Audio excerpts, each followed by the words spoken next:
안녕하세요. 언어발전소 홍쌤입니다. 지난 영상에서는 엄마의 언어 마더리즈에 대해서 이야기해 보았는데요. 영상을 시작하기에 앞서 좋아요와 구독, 알림 설정으로 언어발전소를 응원해 주세요. 언어발전소. 나는 우리 아이에게 어떤 엄마일까요? 혹은 나는 우리 아이에게 어떤 엄마가 되고 싶은가요?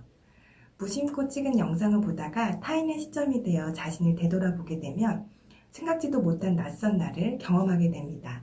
오늘은 엄마인 나에 대해서 이야기해 볼까 합니다.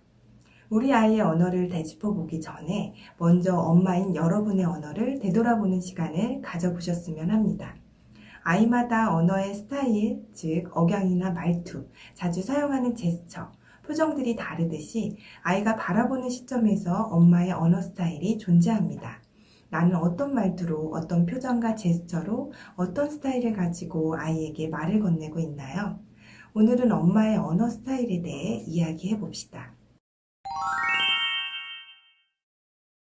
첫 번째는 도와주고 가르쳐주는 엄마입니다. 어떤 엄마는 저는 우리 아이가 어떤 것을 필요로 하고 무엇을 원하는지를 본능적으로 알 수 있어요. 아이가 원하는 것을 적정한 타이밍에 환경을 조성해줘서 아이를 도와주는 편이에요. 저는 아이와 대화하는 것이 너무 즐거워요 라고 합니다. 또 어떤 엄마는 저는 우리 아이를 세상에 혼자 내놓는 것이 너무 불안해요. 제가 옆에서 지켜보면서 하나하나 도와줘야 안심이 돼요. 아이는 자꾸 자기 혼자 스스로 하고 싶다고 떼를 쓰지만 저는 아이가 실수할 때마다 제가 해결해줘야 할 것 같아요 라고 말합니다.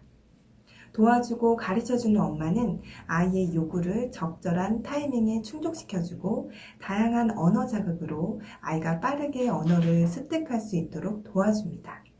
하지만 지나치게 아이를 도와주고 간섭하는 엄마는 아이가 스스로 배우고 탐색할 수 있는 기회를 빼앗게 되고 아이는 굳이 자신이 나서지 않아도 상황이 해결되는 경험을 많이 하게 되면서 말을 하게 될 필요성을 느끼지 못할 수도 있습니다.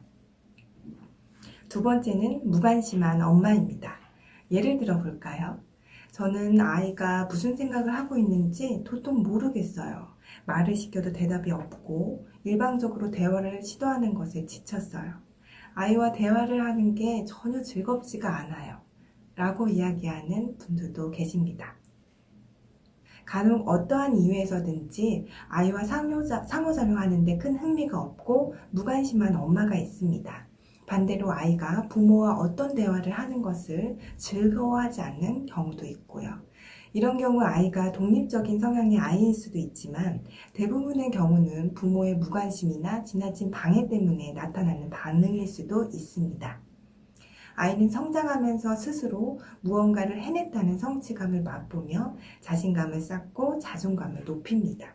이때 부모는 적극적으로 아이가 스스로 할 수 있도록 지켜보고 방해하지 않아야 합니다. 하지만 방해하지 않는다는 명목하에 엄마가 아이의 옆에서 자리만 지키고 있을 뿐 눈과 손은 핸드폰으로 향하는 것은 금물입니다. 본인 스스로 아이에게 지나치게 무관심하지 않았는지 되돌아봐야 합니다. 아이가 혼자 놀고 있다면 아이가 하고 있는 일을 함께 해보려는 시도를 하고 아이의 관심을 끌어 상호작용하는 기회를 삼기도 해야 합니다. 부모는 아이가 무언가에 집중하고 있는 것을 존중하며 방해하지 않아야 하지만 또 어떤 상황에서는 가끔씩은 아이를 귀찮게 방해하기도 해야 합니다. 세 번째는 재촉하는 엄마입니다. 어떤 엄마는 이렇게 얘기합니다. 우리 아이는 무슨 일만 시켰다 하면 아주 세어라 내어라 해요. 대답할 때도 똑같아요. 제가 무슨 질문을 하면 대답을 듣기까지 숨이 턱턱 막혀요. 이렇게 말이죠. 아이를 키우는 집의 하루 일상은 전쟁통 아수라장갑도 같습니다.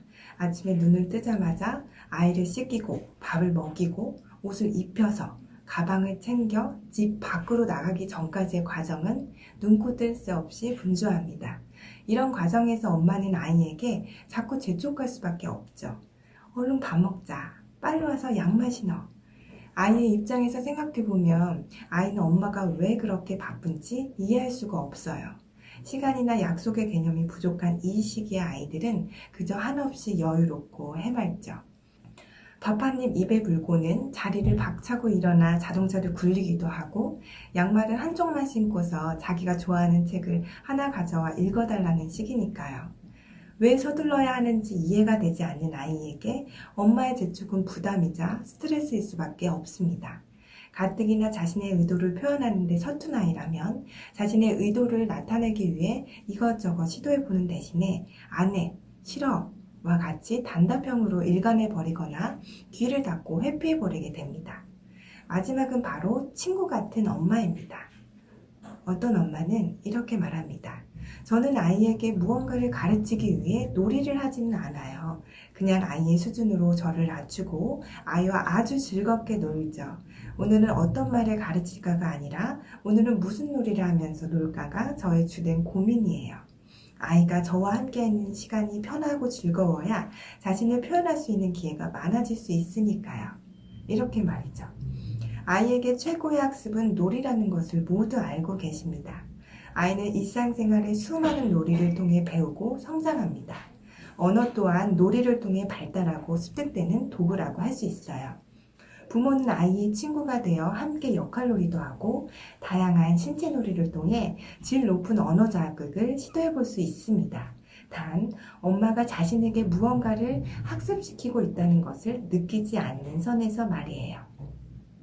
친구 같은 엄마는 아이에게 풍부한 언어를 제공해주는 언어 교사이자 놀이 교사가 되어줄 수 있습니다. 언어발전소. 오늘은 엄마의 언어 스타일에 대해 알아보았는데요. 여러분들은 우리 아이에게 어떤 언어 스타일을 사용하고 계신가요? 엄마인 내가 어떤 언어 스타일로 아이에게 말을 건네고 있는지를 알아야 아이의 언어를 제대로 볼 수 있습니다. 우리 아이가 처음으로 언어를 경험하는 대상이 바로 엄마이기 때문입니다. 아이의 언어의 자양분이 되어주는 것이 바로 엄마의 언어입니다. 그렇다면 우리는 어떤 언어로 아이에게 다가가야 할까요? 오늘의 영상이 도움이 되셨다면 좋아요와 구독 설정으로 언어발전소를 응원해주세요. 언어발전소도 여러분을 응원하겠습니다. 감사합니다.